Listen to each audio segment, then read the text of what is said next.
Hi dear students, hospital ഓപ്പറേഷൻസിൻ്റെ lecture സീരീസുകൾ progress ചെയ്യുമ്പോൾ നമ്മൾ ഇന്ന് ഡിസ്കസ് ചെയ്യാൻ പോകുന്നത് ലബോറട്ടറി സർവീസുകളെ കുറിച്ചിട്ടാണ്. എന്താണ് ലബോറട്ടറി സർവീസ്? നമ്മളെല്ലാവരും വൺസ് ഇൻ ലൈഫെങ്കിലും ഒരു ലാബ് സർവീസസുകൾ അക്യൂർ ചെയ്തിട്ടുള്ളവരാണ്. എന്താണ് നമുക്ക് ഈ സർവീസസുകളിൽ നിന്ന് കിട്ടുന്നത്? അതിൻ്റെ ഡിഫറെൻറ്റ് ഡിസൈൻ കൺസിഡറേഷൻസുകൾ എന്താണ്? എന്തൊക്കെ ഓപ്പറേഷണൽ ആക്ടിവിറ്റീസുകളാണ് നമ്മളൊരു ലാബിൽ ചെയ്യുന്നത്? അതിൻ്റെ അഡ്മിനിസ്ട്രേറ്റീവ് പ്രോസസ്സുകൾ എന്തൊക്കെയാണ് ഉള്ള ബേസിക് ഡീറ്റെയിൽസുകളാണ് നമ്മൾ ഇന്ന് കവറപ്പ് ചെയ്യാൻ പോകുന്നത്. അപ്പോൾ നമ്മുടെ ലെക്ചർ സീരീസിലോട്ട് ഡൈവിങ് ചെയ്യുമ്പോൾ നമ്മൾ ഡിസ്കസ് ചെയ്യുന്നത് ഫസ്റ്റ് തന്നെ ഇൻട്രൊഡക്ഷൻസിൽ നമുക്കറിയാം ലാബുകൾ എന്ന് പറയുന്നത് ഡോക്ടേഴ്സിനെയും മെഡിക്കൽ ടീമിനെയും സപ്പോർട്ട് ചെയ്യാൻ വേണ്ടിയിട്ട് ഫങ്ഷൻ ചെയ്യുന്ന ഒരു ഡിപ്പാർട്ട്മെൻറ്റ്സുകളാണ് നമ്മുടെ ലബോറട്ടറികൾ. ഇവരുടെ ബേസിക് ഫങ്ഷൻ എന്ന് പറയുന്നത് ലബോറട്ടറി അല്ലെങ്കിൽ ഇൻവെസ്റ്റിഗേറ്ററി ടെസ്റ്റുകൾ ചെയ്ത് ഈ ടെസ്റ്റിൻ്റെ റിപ്പോർട്ടുകൾ നമ്മുടെ ഡോക്ടേഴ്സിനും മെഡിക്കൽ ടീമിനും അവരുടെ ഡയഗ്നോസിസ് ട്രീറ്റ്മെൻറ്റ് ഇല്ലെങ്കിൽ ട്രീറ്റ്മെൻറ്റ് പ്ലാനിന് വേണ്ടിയിട്ട് ഹെൽപ്പ് ചെയ്യുക എന്നുള്ളതാണ്. അപ്പം നമ്മൾ ഒരു പെർട്ടിക്കുലർ ഡിസീസസും അതിൻ്റെ കണ്ടീഷൻസിനെയും ഡയഗ്നോസിസ് ചെയ്യാൻ വേണ്ടിയിട്ടും അത് പ്രോപ്പറായിട്ട് മനസ്സിലാക്കാൻ വേണ്ടിയിട്ട് ലബോറട്ടറി ഡിപ്പാർട്ട്മെൻറ്റ്സുകളാണ് നമ്മെ ഹെൽപ്പ് ചെയ്യുന്നത്.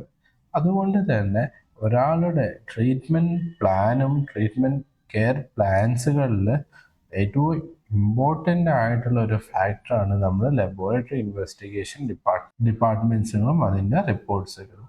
അതുകൊണ്ട് തന്നെ ആക്യുറേറ്റ് ആയിട്ടുള്ള റിസൾട്ട്സുകൾ നമുക്ക് പ്രൊവൈഡ് ചെയ്യാൻ പറ്റിയിട്ടില്ലെങ്കിലും അത് നമ്മുടെ പേഷ്യൻസിനെ തന്നെ ബാധിക്കാൻ ചാൻസസ് ഉണ്ട്. ഫോൾട്ടി ആയിട്ടുള്ള ഡയഗ്നോസിസുകൾ വരാം. ഇത് കാരണം ഫോൾട്ടി ആയിട്ടുള്ള ട്രീറ്റ്മെൻറ്റ് പ്ലാൻസുകളും മെഡിക്കേഷൻസുകളും നമുക്ക് കൊടുക്കേണ്ടി വരാൻ ചാൻസസ് ഉണ്ട്. അതുകൊണ്ട് ഏറ്റവും പ്രിക്കോഷണറി ആയിട്ട് ഫങ്ഷൻ ചെയ്യേണ്ട ഒരു ഡിപ്പാർട്ട്മെൻറ്റാണ് ഹോസ്പിറ്റൽ ലബോറട്ടറി സിസ്റ്റംസുകൾ എന്ന് പറയുന്നത്. നമുക്ക് ഇതിൻ്റെ മറ്റു ഭാഗങ്ങളിലോട്ട് ഡൈവിങ് ചെയ്യുമ്പം ഫസ്റ്റ് തന്നെ ഡെഫിനിഷനാണ്. ഹോസ്പിറ്റൽ ലബോറട്ടറി എന്ന് പറയുന്നത് ഒരു സ്പെഷ്യലൈസ്ഡ് ഫെസിലിറ്റിയാണ്. ഇവിടെ എക്വിപ്പ് ചെയ്തിട്ടുള്ളത് ഏറ്റവും ബെസ്റ്റ് ആയിട്ടുള്ള ടെക്നോളജീസും സ്റ്റാഫുകളെയുമാണ്. ഇതുകൊണ്ട് നമുക്ക് കിട്ടാൻ പോകുന്ന ഇൻവെസ്റ്റിഗേറ്ററി റിപ്പോർട്ട്സുകൾ എന്ന് പറയുന്നത് ഏറ്റവും എഫക്റ്റീവും ബെസ്റ്റും ആൻഡ് ആക്യുറേറ്റ് ആയിട്ടുള്ളതാണ്. അപ്പോൾ നമ്മൾ യൂസ് ചെയ്യുന്ന സാമ്പിൾസുകൾ ബ്ലഡ് സാമ്പിൾസ് ആകാം, യൂറിൻ സാമ്പിൾസുകളാകാം, കൾച്ചേഴ്സുകളാകാം. അപ്പം ഇത് പ്രോപ്പറായിട്ട് എക്സാമിൻ ചെയ്ത് ഇത് റിപ്പോർട്ട് ചെയ്യാൻ വേണ്ടിയിട്ട് നോളജിന് പുറമെ എക്സ്പീരിയൻസ് കൂടെ ഇമ്പോർട്ടൻ്റായി നിൽക്കുന്നു. അപ്പം ആ ഒരു ടൈപ്പ് ഓഫ് സ്റ്റാഫുകളെയും എക്യുപ്മെൻറ്റ്സുകളാണ് നമ്മളിവിടെ ഒരു ലാബിൽ എക്യുപ്പ് ചെയ്തത്. അപ്പം hospital laboratory is A specialised facility equipped with state-of-the-art technology and staffed by highly trained professionals dedicated to the analysis of patient samples. These samples, ranging from blood and urine tissues and cultures, are meticulously examined to provide critical information for disease diagnosis, monitoring and treatment planning. Next നമ്മുടെ ഒരു ലബോറട്ടറിൻ്റെ functional കോമ്പോണൻസുകളെ കുറിച്ചിട്ടാണ് പറയുന്നത്. നമുക്ക് രണ്ട് type of ലബോറട്ടറികളാണ് വരുന്നത്, clinical ലബോറട്ടറികളും analytical ലബോറട്ടറികളും. Clinical ലബോറട്ടറികൾ നമ്മൾ clinical ഇൻവെസ്റ്റിഗേഷൻസുകൾ നടത്താൻ വേണ്ടും, analytical ലബോറട്ടറികൾ നമ്മൾ അനാലിസിസുകൾ നടത്താൻ വേണ്ടിയിട്ടുമാണ് നമ്മൾ ഡിവൈഡ് ചെയ്യപ്പെടുന്നത്. എന്നാൽ പോലും നമ്മൾ ക്ലിനിക്കൽ ലബോറട്ടറിൻ്റെ ഫങ്ഷണൽ കോമ്പോണൻസുകളായിട്ട് വരുന്നത് ഹിസ്റ്റോപത്തോളജി ലാബ്സുകൾ, പത്തോളജി ലാബ്സുകൾ, മൈക്രോബയോളജി ലാബ്സുകൾ, ഹെമറ്റോളജി ലാബ്സുകൾ, അതേപോലെ കെമിക്കൽ പാത്തോളജി ലാബ്സുകൾ, clinical research ലബോറട്ടറികളാണ്.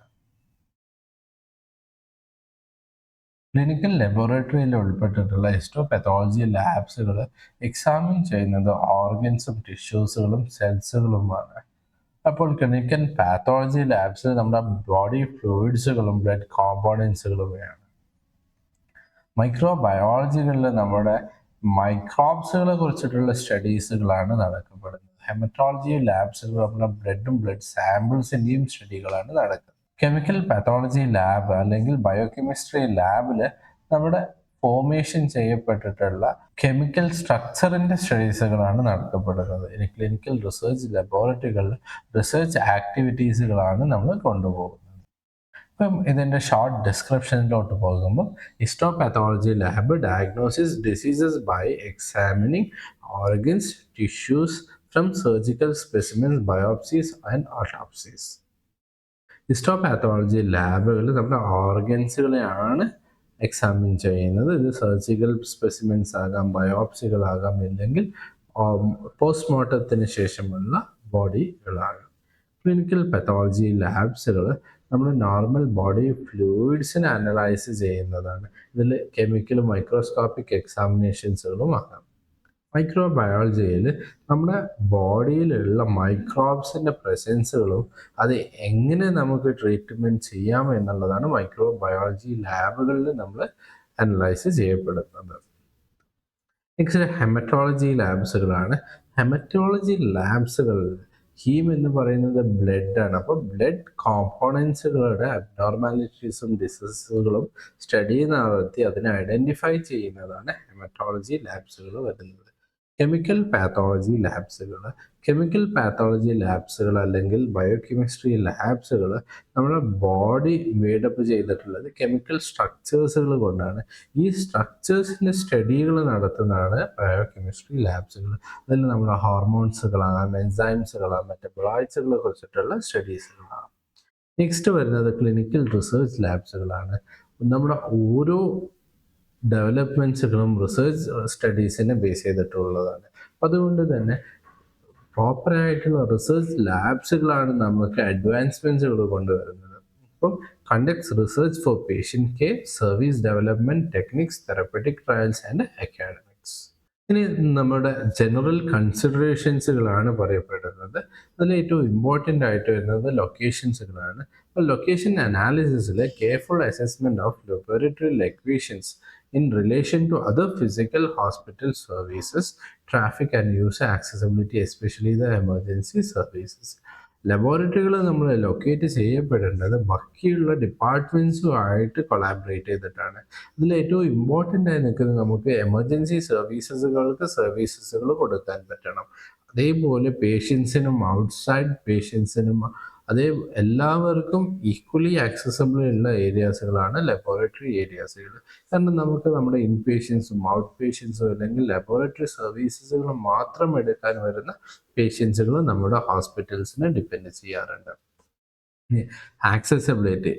ആക്സസിബിലിറ്റിയിൽ ensuring that the emergency laboratory is easily reachable from emergency, surgical, medical and other different departments and units. നമ്മുടെ ലബോറട്ടറികളിലോട്ടുള്ള ആക്സസ് വളരെ സിംപിളറും ഈസിയും ആയിരിക്കണം. അത് ഡിഫറെൻറ്റ് ഡിപ്പാർട്ട്മെൻറ്റ്സ്, എമർജൻസി ആകാം, അല്ലെങ്കിൽ ICUസുകളാകാം, അല്ലെങ്കിൽ കാഷ്വാലിറ്റി ഏരിയാസുകളാകാം. നെക്സ്റ്റ് വരുന്നത് ഓർഗനൈസേഷണൽ സ്ട്രക്ചറുകളാണ്. അപ്പം ഒരു ലാബിൻ്റെ ഓർഗനൈസേഷണൽ സ്ട്രക്ചർ എടുക്കുമ്പോൾ നമുക്ക് പ്രോപ്പറായിട്ടുള്ള ക്ലിനിക്കൽ ഏരിയാസും അഡ്മിനിസ്ട്രേറ്റീവ് ഏരിയാസുകളുണ്ട്.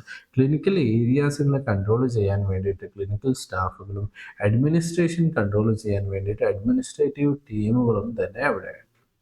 ഇനി നമുക്ക് ഇതിൻ്റെ ഒരു ലാബ് ഫങ്ഷനിങ് സിസ്റ്റമാണ് ഇവിടെ ഇല്ലുസ്ട്രേറ്റ് ചെയ്യപ്പെടുന്നത്. എങ്ങനെ ഫങ്ഷൻ ചെയ്യുന്നു, എന്താണ് അതിൻ്റെ എഫക്റ്റീവ് ആയിട്ടുള്ള ഔട്ട്കം നമുക്ക് എങ്ങനെ ലഭിക്കാൻ പറ്റും എന്നുള്ളത്. ഇപ്പം ഇതിൽ നമുക്കിവിടെ ഫ്ലോ ചാർട്ട് കാണപ്പെടുന്നത് ഡിഫറെൻറ്റ് ഡിപ്പാർട്ട്മെൻറ്റ്സുകൾ തമ്മിലുള്ള ഇൻ്റർ കണക്ഷൻസുകളും ഇതിൻ്റെ ഓവറോൾ ഓപ്പറേഷണൽ സർവീസസുകളുമാണ്. നമുക്ക് വർക്ക് ലോഡുകൾ വരുന്നത് എല്ലാ ഡിപ്പാർട്ട്മെൻറ്റ്സുകളിൽ നിന്നും നമുക്ക് വർക്ക് ലോഡ്സുകൾ വരുന്നുണ്ട്. അതിലേറ്റവും കോമൺ ആയിട്ട് വരുന്നത് OPD ഡിപ്പാർട്ട്മെൻറ്റ്സുകളാണ്, എമർജൻസി ഡിപ്പാർട്ട്മെൻറ്റ്, ഔട്ട്സൈഡ് ഇൻപേഷ്യൻ്റ് വാർഡ്സുകളിൽ നിന്നാണ്. ഇതിന് പുറമേ നമുക്ക് റെഫറൽ സിസ്റ്റംസുകളും ഉണ്ടാകും.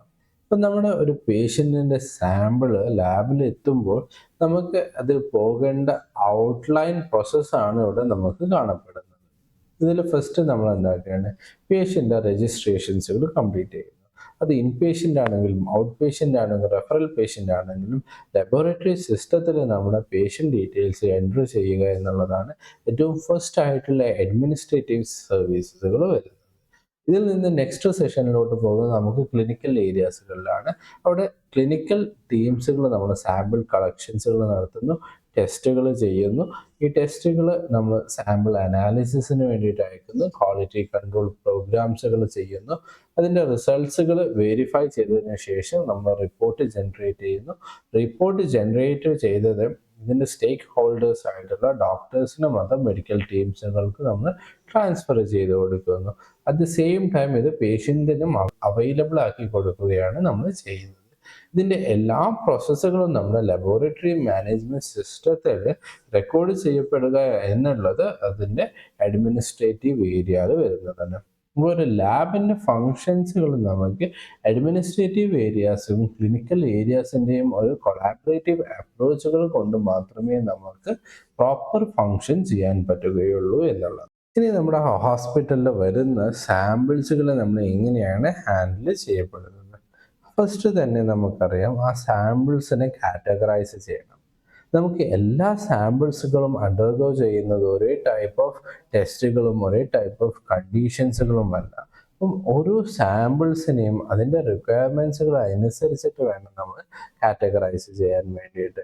അതിന് പുറമെ എമർജൻസി സാമ്പിൾസുകൾ, OPD സാമ്പിൾസുകൾ, ഇൻപേഷ്യൻ്റ് സാമ്പിൾസുകൾ എന്ന് പറഞ്ഞിട്ട് വേണമെങ്കിൽ നമുക്ക് കാറ്റഗറൈസ് ചെയ്യാൻ പറ്റും. ഇനി ഇതിൻ്റെ റിക്വസ്റ്റ് ഫോംസുകളുടെ വെരിഫിക്കേഷനാണ്. ഇത് ആരുടെ ഇൻസ്ട്രക്ഷൻസിൻ്റെ ബേസിസിലാണ് നമ്മൾ ഈ ഒരു ടെസ്റ്റുകൾ കണ്ടിന്യൂ ചെയ്യാൻ പോകുന്നത്. നെക്സ്റ്റ് ടൈം മാനേജ്മെൻ്റ് ആണ്. നമുക്ക് ഓരോ ടെസ്റ്റുകൾക്ക് മിനിമം റിക്വയർമെൻറ്റ് ടൈംസുകളുണ്ട്. ഇത് റിപ്പോർട്ട് ചെയ്യാൻ വേണ്ടിയിട്ട് നമുക്ക് എടുക്കുന്ന മിനിമം ടൈംസുകളുണ്ട്. അത് പ്രോപ്പറായിട്ട് ഡിസ്പ്ലേ ചെയ്ത് പേഷ്യൻസിനെ അവെയർ ചെയ്ത് കൊടുക്കുമ്പോൾ അവർക്ക് എന്താക്കാം അതിനനുസരിച്ചിട്ട് പ്ലാൻ ചെയ്യാൻ പറ്റുന്നതാണ്. നെക്സ്റ്റ് എന്ന് പറയുന്നത് കണ്ടെയ്നറുകളാണ്. ഓരോ സ്പെസിമെൻസിനും നമുക്ക് ക്വാണ്ടിറ്റിയും ടൈപ്പും എല്ലാം ഡിഫറെൻ്റ് ആണ്. അപ്പം ഓരോ ടൈപ്പ് ഓഫ് സ്പെസിമെൻസ് കളക്ഷൻസിനും നമുക്ക് ഡിഫറെൻറ്റ് കണ്ടെയ്നറിൻ്റെ അവൈലബിലിറ്റി ആവശ്യമുണ്ട്. അപ്പോൾ അഡ്മിനിസ്ട്രേറ്റീവ് പോയിന്റ് നോക്കുമ്പോൾ ഇതിൻ്റെ അവൈലബിലിറ്റി ഉറപ്പുവരുത്തുന്നതും ഓപ്പറേഷണൽ പോയിന്റിൽ വ്യൂ നോക്കുമ്പോൾ പ്രോപ്പറായിട്ടുള്ള കണ്ടെയ്നർ സെലക്ഷൻസുകളും ഇമ്പോർട്ടൻ്റ് ആയി വരുന്നത്. ഇനി ഒരു ഹോസ്പിറ്റലിലെ ലബോറട്ടറിൻ്റെ വർക്ക് ഫ്ലോ ആണ് നമ്മൾ ഇവിടെ കാണിച്ചിട്ടുള്ളത്. ഒരു 9 സ്റ്റെപ്പായിട്ടാണ് വർക്ക്സുകൾ ഡിവൈഡ് ചെയ്തിട്ടുള്ളത്. അതിനെ നമ്മൾ പ്രീ അനലിറ്റിക്കൽ ഏരിയാസും അനലിറ്റിക്കൽ ഏരിയാസും പോസ്റ്റ് അനലിറ്റിക്കൽ ഏരിയാസുകളായിട്ടാണ് ഡിവൈഡ് ചെയ്യപ്പെട്ടിട്ടുള്ളത്. പ്രീ അനലിറ്റിക്കൽ ഏരിയാസുകളിൽ നമുക്ക് വരുന്നത് ഓർഡറാണ്, അതിൻ്റെ ഐഡൻറ്റിഫിക്കേഷൻ ആണ്, സാമ്പിൾ കളക്ഷൻസുകളാണ്, ലബോറട്ടറിയിലോട്ടുള്ള ട്രാൻസ്ഫർ ആണ്. അതേപോലെ ലബോറട്ടറിയിൽ നിന്നും ഈ ഒരു സാമ്പിൾസിൻ്റെ പ്രിപ്പറേഷൻസുകളും അതിൻ്റെ ആക്സഷൻസുകളുമാണ് പ്രീ അനലിറ്റിക്കൽ ഏരിയാസിൽ കവർ ചെയ്യപ്പെടുന്നത്. നെക്സ്റ്റ് എന്ന് പറയുന്നത് അനലിറ്റിക്കൽ ഏരിയാസുകളാണ്. അനലിറ്റിക്കൽ ഏരിയാസിൽ നമ്മൾക്ക് കിട്ടിയ സാമ്പിൾസ് അതിനെ പ്രിപ്പയർ ചെയ്ത് അതിനെ പ്രോസസ്സ് ചെയ്യുന്നതിനെയാണ് നമ്മൾ അനലിറ്റിക്കൽ ഏരിയാസുകൾ എന്ന് പറയപ്പെടുന്നത്. പോസ്റ്റ് അനലിറ്റിക്കൽ ഏരിയാസിൽ നമ്മൾ അതിൻ്റെ റിസൾട്ടുകൾ വെരിഫൈ ചെയ്ത് റിപ്പോർട്ട് ചെയ്ത് അത് ഡോക്ടർക്ക് കൊടുത്ത ഡോക്ടർ ഇൻ്റർപ്രിറ്റേഷൻസും അതിനനുസരിച്ചുള്ള ആക്ഷൻസുകൾ എടുക്കുന്നതുമാണ് പോസ്റ്റ് അനലിറ്റിക്കൽ ഏരിയാസിൽ കവറപ്പ് ആകുന്നത്. ഇനി നമുക്ക് ഇമ്പോർട്ടൻ്റ് ആയിട്ടുള്ള ഒരു കൺസെപ്റ്റാണ് ബയോസേഫ്റ്റികൾ എന്ന് പറയുന്നത്. ബയോസേഫ്റ്റികൾ എന്ന് പറയുന്നത് നമുക്കറിയാം ഈ സാമ്പിൾസുകൾ ബയോളജിക്കൽ ഏജൻസുകളാണ്. ഡിഫറെൻറ്റ് പേഷ്യൻസിന് ഡിഫറെൻറ്റ് രീതികളിലായിരിക്കും ഈ സാമ്പിൾസുകൾ ഉണ്ടാകുന്നത്. ഇത് എത്രത്തോളം ഡേഞ്ചറസ് ആണ്, അത് ഇൻഫെക്ഷസ് ആണ് എന്നുള്ളത് നമുക്ക് ക്ലാസിഫൈ ചെയ്യണം. ഇങ്ങനെ ക്ലാസിഫൈ ചെയ്തിട്ടുണ്ടെങ്കിൽ മാത്രമേ നമുക്ക് പ്രിക്കോഷൻസുകൾ എടുക്കാനും അതിനനുസരിച്ചിട്ടുള്ള ഇമ്പോർട്ടൻസുകൾ അവർക്ക് കൊടുക്കാനും പറ്റുകയുള്ളൂ. അപ്പോൾ ഇത് ഹാൻഡിൽ ചെയ്യുന്ന പേഷ്യൻസിന് നമുക്ക് ഈ സാമ്പിൾസിൻ്റെ ഡേഞ്ചറസ് സിറ്റുവേഷനെ ബേസ് ചെയ്തിട്ടാണ് ക്ലാസിഫൈ ചെയ്തിട്ടുള്ളത്. നമുക്ക് ബയോസേഫ്റ്റി ലെവൽ 4 എണ്ണമായിട്ടാണ് ക്ലാസിഫൈ ചെയ്യുന്നത്. അതും ഇൻക്രീസിങ് ഓർഡറിലാണ്, BSL 1 മുതൽ BSL 4 വരെ. അപ്പോൾ ഫസ്റ്റ് വൺ എന്ന് പറയുന്നത് BSL 1 ആണ്. Next BSL 2, BSL 3, BSL 4. BSL 1 എന്ന് പറയുന്നത് മിനിമം ഡേഞ്ചറസ് ഉള്ളതാണ്. അതിൽ മൈക്രോബ്സുകൾ അൺനോൺ ആണ്. നമുക്ക് സ്കിന്ന്, ബാക്ടീരിയ, ഈസ്റ്റുകളാണ്. ഇത് ഇമ്മ്യൂണോ കോമ്പിറ്റൻ്റ് ആയിട്ടുള്ള അഡൾട്ടുകളിലുള്ള ഡിസീസസ് കണ്ടീഷൻസുകളാണ്. മിനിമൽ പൊട്ടൻഷ്യലാണ് ഇതിൻ്റെ ഹസാർഡിൻ്റെ ക്യാരക്ടർ എന്ന് പറയുന്നത്. നെക്സ്റ്റ് വൺ എന്ന് പറയുന്നത് BSL-2 കാറ്റഗറി വരുന്നതാണ്. BSL കാറ്റഗറിയിൽ മോഡറേറ്റ് പൊട്ടൻഷ്യൽ ആയിട്ടുള്ള ഹസാർഡ് ബയോ സേഫ്റ്റി ലെവൽസുകളിലുള്ള മൈക്രോബ്സുകളും അതിൻ്റെ എൻവയോൺമെൻറ്റ്സുകളാണ്. നമുക്ക് വൈറൽ ഇൻഫെക്ഷൻസുകൾ, common cold, herpes simplex virus ഇൻഫെക്ഷൻസുകളൊക്കെയാണ് ഇതിൽ വരുന്നത്. BSL-3 എന്ന് പറയുന്നത് പൊട്ടൻഷ്യലാണ്, അതേപോലെ ഇൻഹലേറ്റ് ചെയ്തിട്ടുണ്ടെങ്കിൽ നമുക്ക് ലീതൽ ആക്ഷൻസുകളും വേണ്ടി വരുന്ന മൈക്രോബ്സുകളും ടൈപ്പ് ഓഫ് സാമ്പിൾസുകളുമാണ് നമ്മൾ BSL-3യിൽ ക്ലാസിഫൈ ചെയ്യുന്നത്. SARS-CoV, tuberculosis etcetera. Fourth category എന്ന് പറയുന്നത് എക്സോട്ടിക് ഏജൻസുകളാണ്. അത് ഹൈ റിസ്ക് കാറ്റഗറിയിൽ വരുന്നതിനെയാണ് നമ്മൾ BSL-4. ഇതിൻ്റെ എയറോസോൾസുകൾ പോലും കോമ്പിറ്റൻ്റ് ആണ് ഒരു ഇൻഫെക്ഷൻ സ്പ്രെഡ് ചെയ്യാൻ വേണ്ടിയിട്ടുള്ളത്. ഓക്കെ, ഇതിന് ഇബോള വൈറസ്, സ്മോൾ പോക്സ്, കോവിഡ് എന്നുള്ള ഡിഫറെൻറ്റ് വൈറൽ കാറ്റഗറീസുകളിലും ഇത് ഉൾപ്പെടുന്നതാണ്. നമ്മുടെ സാമ്പിൾസുകളാണ് ഇവിടെ ഡിഫറെൻറ്റ് ലെവൽസുകളായിട്ട് ക്ലാസിഫൈ ചെയ്തിട്ടുണ്ട്. ഇനി നമ്മളൊരു ലാബുകൾസിൽ നമ്മൾ ഡീകണ്ടാമിനേഷൻ പ്രൊസീജിയേഴ്സുകൾ എങ്ങനെയാണ് ഹാൻഡിൽ ചെയ്യുന്നത്? ഇതിൽ ഏറ്റവും ഇമ്പോർട്ടൻ്റ് ആയിട്ടുള്ളത് ഫസ്റ്റ് ഡിറ്റർജൻസുകളാണ്, സ്റ്റെറിലൈസേഷൻസ് ആണ്, ഇൻസിനറേഷൻ ആണ്, ഡിസിൻഫെക്ഷൻ ആണ്, അതേപോലെ സ്പിൽ മാനേജ്മെൻ്റ് ആണ്. ഡിസിൻഫെക്ഷൻ എന്ന് പറയുന്നതും സ്റ്റെറിലൈസേഷൻ എന്ന് പറയുന്നതും ഇൻസിനറേഷൻ തമ്മിലും എന്താണ് ഡിഫറൻസ്, എന്താണ് ഇതിൻ്റെ പ്രൊസീജിയർ എന്നുള്ളതാണ് നമ്മൾ ഡീകണ്ടാമിനേഷൻ പ്രൊസീജിയറിൽ ഡിസ്കസ് ചെയ്യാൻ പോകുന്നത്. ഓരോ ടൈപ്പ് ഓഫ് മെറ്റീരിയൽസുകളും അതിനനുസരിച്ചിട്ടുള്ള ടെക്നിക്സുകളും മാറിക്കൊണ്ടേയിരിക്കുന്നു. ഇപ്പോൾ ഡിറ്റർജൻസുകൾ നമ്മൾ യൂസ് ചെയ്യപ്പെടുന്നത് ക്ലീനിങ് ആക്ടിവിറ്റീസുകൾക്ക് വേണ്ടിയിട്ടാണ്. സ്റ്റെറിലൈസേഷൻ പ്രൊസീജിയേഴ്സുകൾ നമ്മൾ ഒരു കംപ്ലീറ്റ് മൈക്രോബ്സിൻ്റെ പ്രസൻസുകൾ ഇല്ലാതാക്കാൻ വേണ്ടിയിട്ടാണ്. അതിന് യൂസ് ചെയ്യുന്ന ടെക്നിക്കുകളാണ് ഓട്ടോക്ലേവ് എന്ന് പറയുന്നത്. ഓട്ടോക്ലേവ് നമ്മൾ ഏറ്റവും കൺവെൻഷനലായിട്ട് യൂസ് ചെയ്യുന്നത് 120 degree Celsius for 60 minutes under 68.4 centimetre mercuric പ്രഷേഴ്സുകളാണ്. ഇൻസിനറേഷൻസ് എന്ന് പറയുന്നത് ബേൺ ചെയ്യുന്ന പ്രൊസീജിയേഴ്സുകളാണ്. ഇനി ഡിസിൻഫെക്ഷൻ എന്ന് പറയുന്നത് നമ്മൾ ബാക്ടീരിയൽ ഗ്രോത്തിനെ പ്രിവെൻറ്റ് ചെയ്യുന്നതിനെയാണ് ഡിസിൻഫെക്ഷൻസുകളും സ്പിൽ മാനേജ്മെൻറ്റും.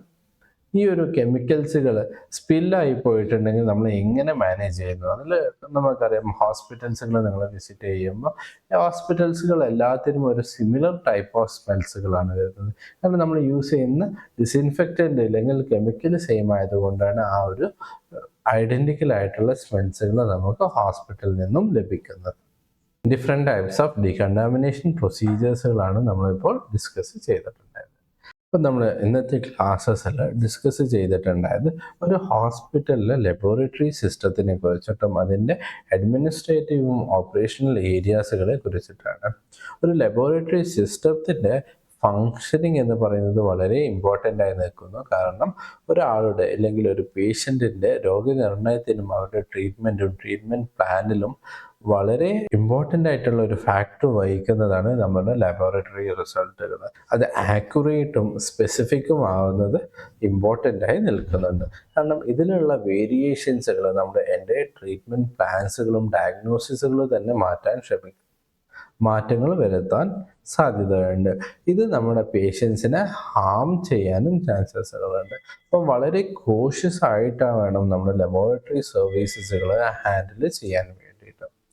നമ്മൾ നെക്സ്റ്റ് ആയിട്ട് പഠിച്ചിട്ടുണ്ടായത് ലബോറട്ടറിയിലെ ഡിഫറെൻറ്റ് ക്ലാസിഫിക്കേഷൻസുകളാണ്. അതിൽ നമുക്ക് വരുന്നത് ക്ലിനിക്കൽ ലബോറട്ടറിയും അനലിറ്റിക്കൽ ലബോറട്ടറിയും. ക്ലിനിക്കൽ ലബോറട്ടറിയിൽ വരുന്ന ഡിഫറെൻറ്റ് ഏരിയാസുകളാണ് ഹിസ്റ്റോപാത്തോളജി, മൈക്രോബയോളജി, ബയോകെമിസ്ട്രി എന്ന് പറഞ്ഞിട്ടുള്ള ഏരിയാസുകൾ. പിന്നെ നമ്മൾ നെക്സ്റ്റ് പോയിട്ടുണ്ടായത് ഇതിൻ്റെ ഓപ്പറേഷണൽ ഏരിയാസ് ആണ്. ഓപ്പറേഷണൽ ഏരിയാസിൽ നമ്മൾ അഡ്മിനിസ്ട്രേറ്റീവ് പ്രോസസ്സായിട്ടുള്ള ഒരു കംപ്ലീറ്റ് രജിസ്ട്രേഷൻ പ്രോസസ്സും പിന്നെ ഓപ്പറേഷണൽ ഏരിയാസിൽ നിന്നും ഇതിൻ്റെ ഫങ്ഷനിങ് എങ്ങനെയാണ് ലാബ് നടത്തുന്നത് എന്നും പറഞ്ഞിട്ടുണ്ടായിരുന്നു. ഇതിൻ്റെ സാമ്പിൾ കളക്ഷൻസുകളും എങ്ങനെ റിസൾട്ടുകൾ നമ്മൾ ഒരു ഡോക്ടറിലോട്ട് എത്തിക്കുന്നു എന്നും. നെക്സ്റ്റ് ഇതിൻ്റെ ലുഡ്ബർഗ്സ് 9 പ്രിൻസിപ്പിൾസ് ഓഫ് വർക്ക് ഫ്ലോ നമ്മൾ പഠിച്ചിട്ടുണ്ടായിരുന്നു. ഇതിൽ നമ്മൾ 3 കാറ്റഗറി ആയിട്ടാണ് ഡിവൈഡ് ചെയ്യുന്നത്: pre analytical area, analytical area and post analytical ഏരിയാസുകളായിട്ട്. നെക്സ്റ്റ് അത് കഴിഞ്ഞിട്ട് നമ്മൾ ഡീകണ്ടാമിനേഷൻ പ്രൊസീജിയേഴ്സുകളാണ് പഠിച്ചിട്ടുണ്ടായത്, ഡിഫറെൻറ്റ് ടെക്നിക്സുകൾ. ഡീകണ്ടാമിനേഷൻ പ്രൊസീജിയേഴ്സ് എന്ന് പറഞ്ഞിട്ടുണ്ടെങ്കിൽ നമ്മുടെ ഇൻഫെക്റ്റഡ് ആയിട്ടുള്ള മൈക്രോബ്സോ വൈറസുകൾ നമ്മൾ എങ്ങനെ നീക്കം ചെയ്യുന്നു, അതിൻ്റെ ഡിഫറെൻറ്റ് ടെക്നിക്സുകൾ. അത് കഴിഞ്ഞിട്ട് നമ്മൾ പഠിച്ചിട്ടുണ്ടായത് ഇതിൻ്റെ മാനേജറിയൽ കൺസിഡറേഷൻസുകളാണ്. അപ്പം ഇതുവരെയുള്ള ക്ലാസ്സസിൽ നിങ്ങൾക്ക് എന്തെങ്കിലും ഡൗട്ട്സുകളോ ഇല്ലെങ്കിൽ ഇതിന് റിലേറ്റഡ് ആയിട്ടുള്ള ഫർദർ ക്വസ്റ്റ്യൻസുകൾ നിങ്ങൾക്ക് ഡീൽ ചെയ്യാൻ വേണ്ടിയിട്ട് വരുന്ന ലൈവ് സെഷൻസിലോട്ട് നിങ്ങൾ റെക്കോർഡ് ചെയ്ത് വെക്കാം. നമുക്ക് വരുന്ന ലൈവ് സെഷൻസുകളിൽ ഇതിന് ഇൻ ഡീറ്റെയിൽ ആയിട്ട് ഡിസ്കസ് ചെയ്യാവുന്നതാണ്. Thank you. Have A nice day.